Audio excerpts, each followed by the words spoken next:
Hi friends, welcome to Liya Tasvi vlog. I hope ಎಲ್ಲರೂ ಚೆನ್ನಾಗಿದ್ದೀರಾ ಅಂತೇಳಿ. ಇವತ್ತಿನ ರೆಸಿಪಿ ಬಂದು ಎಗ್ ಬಿರಿಯಾನಿ.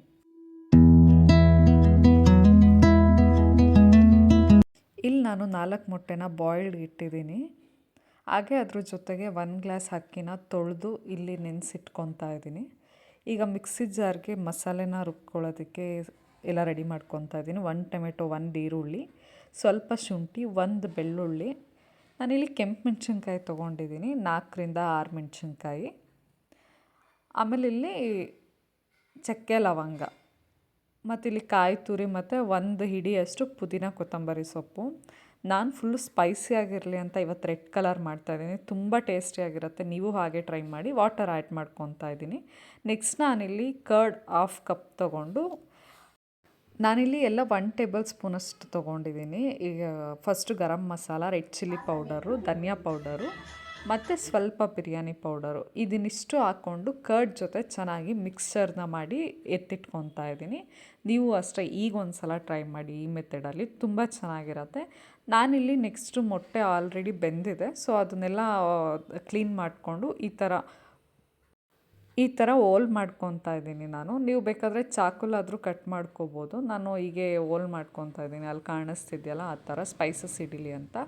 ಇಲ್ಲಿ ಡೈರೆಕ್ಟ್ ನಾನು ಯಾವ ಪಾತ್ರೆಯಲ್ಲಿ ಮಾಡ್ತಾಯಿದ್ದೀನಿ ಅದನ್ನೇ ತೊಗೊಂಡಿದ್ದೀನಿ. ಕುಕ್ಕರ್ ತೊಗೊಂಡು ಆಯಿಲ್ ಹಾಕ್ಕೊಂಡಿದ್ದೀನಿ. ಆಯಿಲ್ ಕಾದಾದ್ಮೇಲೆ ಮತ್ತೆ ಸ್ಪೈಸಸ್ ಹಾಕ್ತಾಯಿದ್ದೀನಿ. ರೆಡ್ ಚಿಲ್ಲಿ ಮತ್ತು ಹಳದಿ ಮತ್ತು ಸಾಲ್ಟ್ ಹಾಕ್ಕೊತಾ ಇದ್ದೀನಿ. ಈಗ ಎಗ್ ಏನಿದೆ ಅದನ್ನು ಚೆನ್ನಾಗಿ ಫ್ರೈ ಮಾಡ್ಕೊತಾ ಇದ್ದೀನಿ.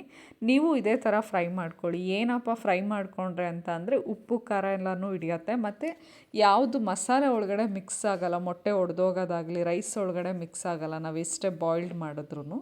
ಸೊ ಈ ಥರ ಎಷ್ಟು ಚೆನ್ನಾಗಿ ಫ್ರೈ ಆಗುತ್ತೆ ಅಷ್ಟು ಚೆನ್ನಾಗಿ ಮಾಡ್ಕೊಳ್ಳಿ. ನೀವೇ ನೋಡಿ, ಅದು ಒಂಚೂರು ಒಡೆದಿರಲ್ಲ. ನೆಕ್ಸ್ಟ್ ನಾನು ಫ್ರೈ ಮಾಡಿಕೊಂಡು ಸೈಡ್ಗೆ ಎತ್ತಿಟ್ಕೊತಾ ಇದ್ದೀನಿ. ನಾನು ಇದೇ ಕುಕ್ಕರ್ಗೆ ಈಗ ರೈಸ್ ಮಾಡೋದಕ್ಕೆ ಎಲ್ಲ ತೋರಿಸ್ತಾ ಇದ್ದೀನಿ. ಪಲಾವ್ ಸ್ಪೈಸಸ್ ಏನಿದೆ ಅದನ್ನು ಹಾಕ್ಕೊತಾ ಇದ್ದೀನಿ. ಪಲಾವ್ ಎಲೆ ಸಾಮಾನು ಏನಿತ್ತು ಅದನ್ನೆಲ್ಲ ಹಾಕ್ಕೊಂಡು ಚೆನ್ನಾಗಿ ಫ್ರೈ ಮಾಡ್ಕೊತಾ ಇದ್ದೀನಿ. ನೆಕ್ಸ್ಟ್ ನಾನಿಲ್ಲಿ ಆನಿಯನ್ ತೊಗೊತಾ ಇದ್ದೀನಿ. 1 ಪೂರ್ತಿ ಆನಿಯನ್ ತೊಗೊತಾ ಇದ್ದೀನಿ. ನಾರ್ಮಲ್ ಇದು ಯೆಲ್ಲೋ ಕಲರ್ ಬರೋವರೆಗೂ ಚೆನ್ನಾಗಿ ಫ್ರೈ ಮಾಡ್ಕೊಳ್ಳಿ, ನೀವು ಅಷ್ಟೇ. ನಾನು ಇದನ್ನು ಚೆನ್ನಾಗಿ ಫ್ರೈ ಮಾಡ್ತಾ ಇವಾಗ ನೆಕ್ಸ್ಟು ಟೊಮೆಟೊ ಆ್ಯಡ್ ಮಾಡ್ಕೋತೀನಿ. ಟೊಮೆಟೊ ನಾನು ರುಬ್ಬೋದಕ್ಕೂ ಹಾಕ್ಕೊಂಡಿದ್ದೀನಿ. ಇದು ರೆಡ್ ಕಲರ್ ಆಗಿರೋದ್ರಿಂದ ನಾನು ಇಲ್ಲೂ ಹಾಕ್ಕೊತಾ ಇದ್ದೀನಿ. 1 ಟೊಮೆಟೊನ ಫ್ರೈಗೂ ಹಾಕ್ಕೊತಾ ಇದ್ದೀನಿ. ಚೆನ್ನಾಗಿ ತಿರುಗಿಸ್ಕೊಳ್ಳಿ, ಆದಷ್ಟು ಲೋ ಫ್ಲೇಮಲ್ಲೇ ಇಟ್ಕೊಂಡು ಮಾಡ್ಕೊಳ್ಳಿ. ನೆಕ್ಸ್ಟ್ ನಾನು ಮಸಾಲೆ ಏನಿತ್ತು ಅದನ್ನು ಹಾಕ್ಕೊತಾ ಇದ್ದೀನಿ. ಬಿರಿಯಾನಿಗೆ ಮಸಾಲೆ ಏನು ರೆಡಿ ಮಾಡ್ಕೊಂಡಿದ್ದೆ ಅದನ್ನು ನೋಡಿ. ಎಲ್ಲ ಆದಷ್ಟು ಕಲರ್ ಗ್ರೀನ್ ಕಲರ್ ಆಗಿಲ್ಲ. ಯಾವಾಗಲೂ ನಾಟಿ ಸ್ಟೈಲ್ ಮಾಡಿ, ಈ ಸಲ ಈ ಥರ ಮಾಡ್ತಾಯಿದ್ದೀನಿ ಅಷ್ಟೇ. ಈ ಥರ ಇದು ಕುದಿ ಬಂದು ಆಯಿಲೆಲ್ಲ ಬಿಟ್ಕೊಂಡ್ಮೇಲೆ ನಾನು ಇದಕ್ಕೆ ಸ್ಪೈಸಸ್ ಜೊತೆ ಕರ್ಡ್ ಏನು ಆ್ಯಡ್ ಮಾಡಿದೆ ಅದನ್ನು ಕೂಡ ಹಾಕ್ಕೊತಾ ಇದ್ದೀನಿ. ನೋಡೋದಕ್ಕೆ ಅದು ಡಿಫ್ರೆಂಟಾಗಿ ಕಾಣಿಸ್ತಾ ಇದೆ. ಮೇ ಬಿ ನಿಮಗೆ ಫೀಲ್ ಕೂಡ ಹಂಗೆ ಆಗ್ಬೋದು. ತುಂಬ ಚೆನ್ನಾಗಿರುತ್ತೆ. ಟೇಸ್ಟ್ ವೈಸು ಹೋಟೆಲ್ ಸ್ಟೈಲ್ ಥರ ಇರುತ್ತೆ ಆಲ್ಮೋಸ್ಟ್. ನಮ್ಮ ಮನೇಲಿ ಎಲ್ಲರಿಗೂ ಫೇವ್ರೇಟ್ ಈ ಥರ ಮಾಡಿದ್ರೆ. ಸೊ ಇಲ್ಲಿ ನೋಡಿ, ಎಣ್ಣೆ ಬಿಟ್ಕೊಂಡು ಆಲ್ರೆಡಿ ಕುದೀತಾ ಇದೆ, ಹಾಗೇ ಹೋಯ್ತು ಇನ್ನೇನು. ಇವಾಗ ರೈಸ್ ಹಾಕ್ಕೊಂಡು ಚೆನ್ನಾಗಿ ಮಸಾಲೆ ಚೆನ್ನಾಗಿ ಮಿಕ್ಸ್ ಮಾಡ್ಕೊಬೇಕು. ತಳ ಹಿಡಿಯೋ ಚಾನ್ಸಸ್ ಇರುತ್ತೆ, ಸೊ ನೀಟಾಗಿ ಮಿಕ್ಸ್ ಮಾಡ್ಕೊಂಬಿಡಿ. ಮತ್ತು ಎಲ್ಲ ಕಡೆಗೂ ಒದ್ಗತ್ತೆ ಅವಾಗ ಮಸಾಲೆ. ಈ ಥರ ನೀವು ಫ್ರೈ ಮಾಡಿಕೊಂಡ್ರೆ. ನಾನೊಂದು 2 ಮಿನಿಟ್ಸ್ ಚೆನ್ನಾಗಿ ಈ ಥರ ಫ್ರೈ ಮಾಡಿಕೊಂಡು ವಾಟರ್ ಆ್ಯಡ್ ಮಾಡ್ತಾಯಿದ್ದೀನಿ. 1 ಗ್ಲಾಸ್ಗೆ ಯಾವಾಗಲೂ ವಾಟರು 2 ರೇಷಿಯೋಲ್ಲಿ ನಾನು ಹಾಕೋದು, ನೀವು ಹಾಗೆ ಹಾಕ್ಕೊಳ್ಳಿ. ಆಲ್ಮೋಸ್ಟ್ ನಾನು ಲಿಡ್ ಕ್ಲೋಸ್ ಮಾಡೋಕ್ಕಿಂತ ಮುಂಚೆನೇ 90% ಕುಕ್ ಆಗಿರೋದು, ಇನ್ನು 10% ಅಷ್ಟೇ. ಇಲ್ಲಿ ನೋಡಿ, ಕುದಿ ಬಂದಮೇಲೆ 1 ಕುದಿ ಬಂದಿದ ತಕ್ಷಣ ನಾನಿಲ್ಲಿ ಸಾಲ್ಟ್ ಹಾಕ್ಕೊತಾ ಇದ್ದೀನಿ. ನಿಮ್ಗೆ ಯಾವ್ದು ಕಂಫರ್ಟ್ ಅದೇ ಹಾಕ್ಕೊಳ್ಳಿ. ನಾನು ಯಾವಾಗಲೂ ಕ್ರಿಸ್ಟಲ್ ಸಾಲ್ಟೇ ಯೂಸ್ ಮಾಡೋದು, ಅಂದರೆ ಟೇಸ್ಟು ಚೆನ್ನಾಗಿರತ್ತೆ ಅಂತ ಹೇಳಿ. ನೋಡಿ ಹಿಂಗೆ ಈ ಕುದಿ ಬಂದಾಗಲೇ ಹಾಕ್ಕೊಳ್ಳಿ, ಬೇಗ ಹಿಡಿಯತ್ತೆ. ನೆಕ್ಸ್ಟ್ ನಾನಿಲ್ಲಿ ಚೆನ್ನಾಗಿ ಬಾಯ್ಲ್ಡ್ ಮಾಡ್ಕೊತಾ ಇದ್ದೀನಿ, ಅಂದರೆ ಒಂದು 80 to 90% ಕುಕ್ ಆಗೋ ಥರ. ಇವಾಗ ನೋಡಿ ಅದು ಎಷ್ಟು ಕುಕ್ ಆಗಿದೆ, ಆಲ್ಮೋಸ್ಟ್ ಕುಕ್ ಆಗಿದೆ.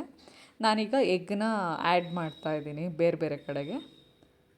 ಇವಾಗ ಕಲಸೋಗಲ್ಲ, ನೀವು ಮುಂಚೆ ಹಾಕಿದ್ರು ಅದೇನು ಕಲಸೋಗ್ತಿರ್ಲಿಲ್ಲ. ಆಲ್ರೆಡಿ ಉಪ್ಪು ಖಾರ ಎಲ್ಲ ಹಿಡಿದೆ. ಲಿಡ್ ಕ್ಲೋಸ್ ಮಾಡಿ ಒಂದೇ ವಿಷಿಲ್ ನಾನು ಹೊಡಿಸ್ತಾ ಇರೋದು. ನೋಡಿ, 1 ವಿಷಿಲ್ ಆಗಿದ ತಕ್ಷಣ ಅದು ಹೇಗೆ ಕಾಣಿಸ್ತದೆ, ಎಷ್ಟು ಸಖತ್ತಾಗಿ ಕಾಣಿಸ್ತಿದೆ ನೋಡಿ, ಫ್ಲೇವರ್ಡ್ ಫುಲ್ಲಾಗಿ.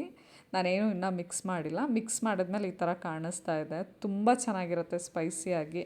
ಕರ್ಡೆಲ್ಲ ಹಾಕಿರ್ತೀವಲ್ವ, ಸೊ ಅದಕ್ಕೆ ನೀವು ಒಂದು ಸಲ ಟ್ರೈ ಮಾಡಿ. ನೀವು ಮಸ್ಟ್ ಆ್ಯಂಡ್ ಶುಡ್ ಇದೇ ಮಾಡ್ತಾನೆ ಇರ್ತೀರ, ಅಷ್ಟು ಅಲ್ಟಿಮೇಟ್ ಆಗಿರುತ್ತೆ. ದೊಣ್ಣೆ ಬಿರಿಯಾನಿ ಬೇರೆ, ನಾಟಿ ಸ್ಟೈಲ್ ಬೇರೆ. ಇದೊಂಥರ ಚೆನ್ನಾಗಿರುತ್ತೆ ಹೋಟೆಲ್ ಸ್ಟೈಲಲ್ಲಿ. Thank you so much for watching my video.